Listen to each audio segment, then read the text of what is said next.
केदारनाथ धाम ये सिर्फ एक नाम नहीं है, ये एक एहसास है जहां आस्था, इतिहास और कुछ ऐसे रहस्य मिलते हैं जो दिमाग को चकरा देते हैं। सोचिए, हिमालय की गोद में बसा ये पवित्र स्थल, ये सिर्फ एक मंदिर नहीं बल्कि चमत्कारों की एक जीती जागती कहानी है। तो चलिए आज इसके कुछ सबसे गहरे रहस्यों की परतों को एक-एक करके खोलते हैं।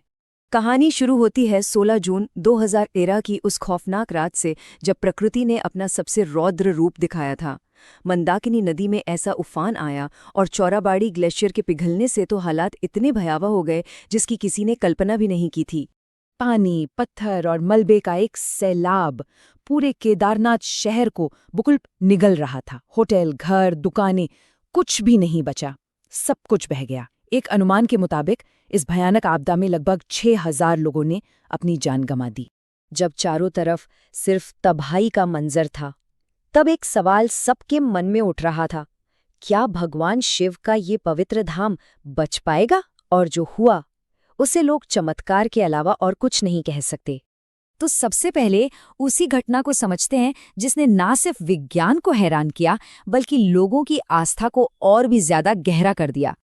हुआ ये कि जैसे ही वो प्रलयंकारी सैलाब मंदिर की तरफ बढ़ा, न जाने कहां से एक बहुत बड़ी चट्टान, जिसे आज हम भीमशिला के नाम से जानते हैं, पानी के साथ बहकर आई और एकदम मंदिर के ठीक पीछे कोई 50 फीट की दूरी पर आकर अटक गई।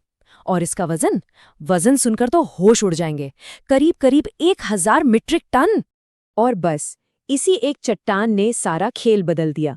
उसने पानी के बहाव को 2 हिस्सों में चीर दिया। सारा पानी और मलबा मंदिर के दोनों तरफ से बह गया, लेकिन मुख्य मंदिर को छू भी नहीं पाया।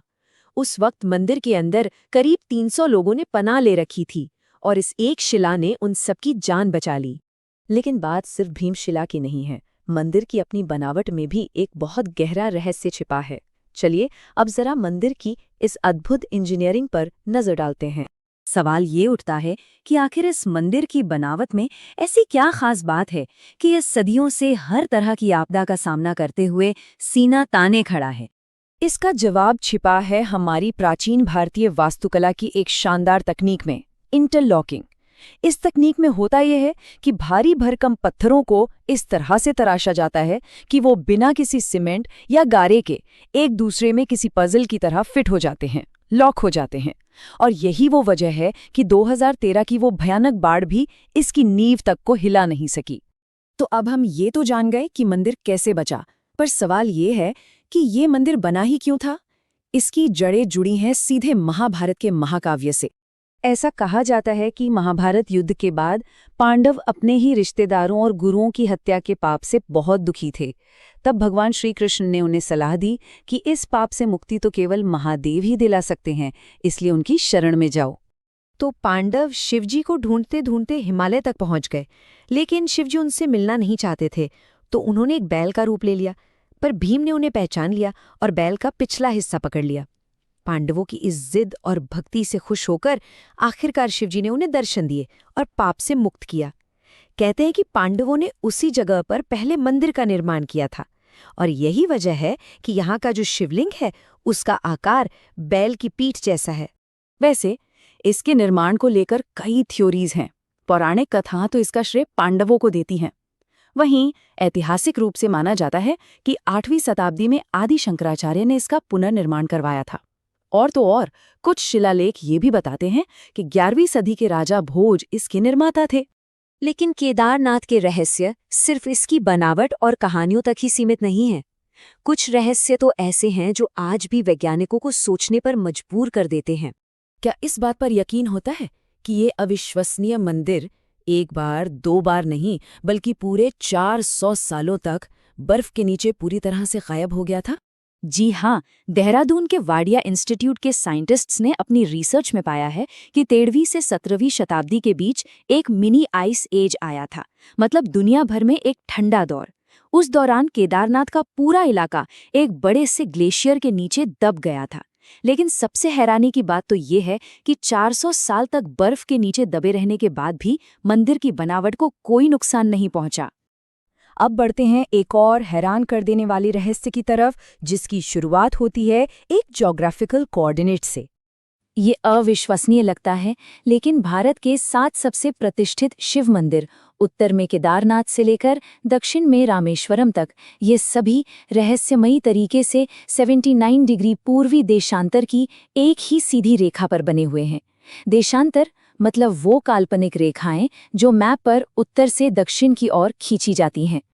ये कैसे मुमकिन है? जरा सोचिए, हजारों साल पहले जब कोई जीपीएस नहीं था, कोई सैटेलाइट नहीं, कोई मॉडर्न टेक्नोलॉजी नहीं थी, तब हमारे पूर्वजों ने 2383 किलोमीटर से भी ज्यादा की दूरी पर फैले इन मंदिरों को एक सीधी लाइन में कैसे बना दिया?